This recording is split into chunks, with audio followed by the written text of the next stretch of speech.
ידידי שקצה שפמו זהב, קרה מקרה נורא אתמול, נקטף לו הזנב.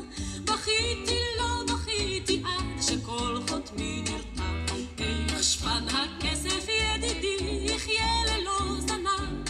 לה לה לה לה לה לה לה לה לה לה, איך שפן הכסף ידידי יחיה ללא זנב.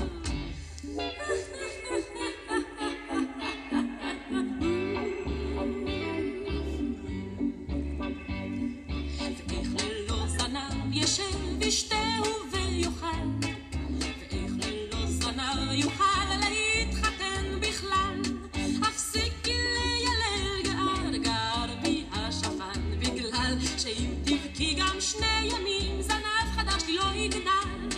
לה לה לה לה לה לה לה לה לה לה, בגלל שאם תבכי גם 2 ימים זנב חדש לי לא יגדל.